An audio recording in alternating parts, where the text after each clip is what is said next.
Écoutez, écoutez, ouvrez bien grandes vos 3 oreilles, les 2 de chaque côté de la tête et la grande oreille du cœur.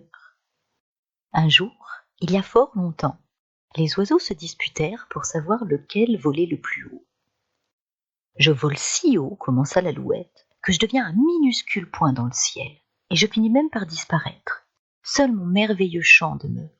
C'est moi, vous le voyez, qui vole le plus haut. Non, non, poursuivit la colombe, c'est moi qui vole le plus haut. D'ailleurs, c'est moi que Noé a envoyé chercher le signe qui annonçait la fin du déluge. Du haut du ciel, j'ai vu le rameau d'olivier devenu le symbole de la paix, et je suis descendu le cueillir. C'est moi, vous le voyez, qui vole le plus haut. Moi, je vole encore plus haut, intervint le vautour. Je monte et monte en cercles immenses jusqu'au firmament, d'où je survole le monde à la recherche d'animaux morts. C'est moi, vous le voyez, qui vole le plus haut.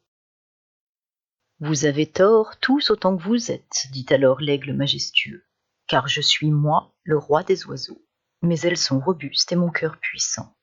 Je vole jusqu'au plus haut des cieux et peux surveiller de là tout ce qui se passe sur terre. C'est moi, vous le voyez, qui vole le plus haut. Silence, vous tous, s'emporta la chouette.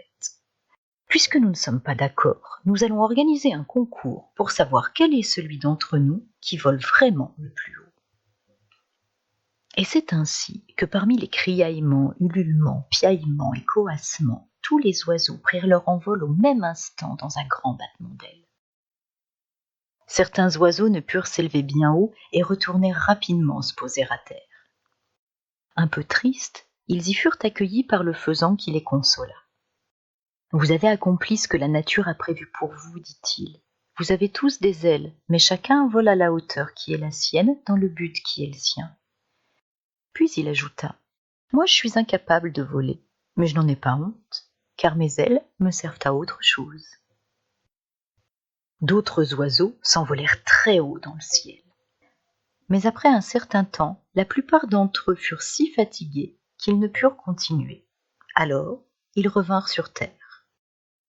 Le vautour, quant à lui, fut pris d'une faim si impérieuse en apercevant une proie qu'il descendit en flèche et abandonna la course.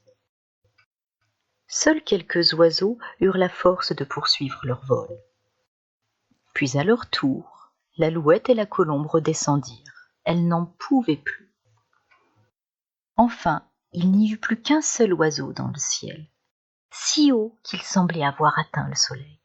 C'était l'aigle. Mais la fatigue finit par l'affaiblir lui aussi. Épuisé mais plein d'orgueil, il tournoyait sur place tout en se répétant : « Je savais que je gagnerais. » Et tandis que l'aigle planait ainsi dans le ciel, quelque chose sortit soudain de son épais plumage.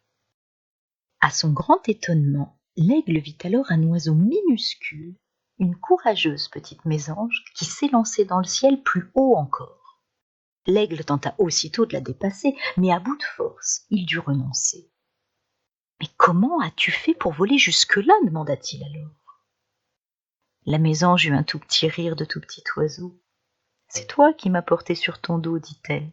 Mais ne t'en fais pas, je ne veux pas te voler la victoire, c'est bien toi qui as gagné. Car jamais je n'aurais pu voler jusqu'ici toute seule. Mais depuis toujours, je rêvais de monter ne serait-ce qu'une fois jusqu'au plus haut du ciel. Je me demandais à quoi ressemblait la terre vue des nuages. Et grâce à toi, je le sais maintenant, et j'en garderai le souvenir pour toujours. Merci à toi du fond du cœur. » De retour sur terre, l'aigle et la mésange racontèrent leur histoire aux autres oiseaux. La chouette les félicita tous les deux. « C'est ensemble que vous avez établi ce nouveau record, dit-elle. Toi, l'aigle puissant, grâce à tes ailes robustes et à ta détermination, et toi, la petite mésange, grâce à tes rêves et à ton intelligence.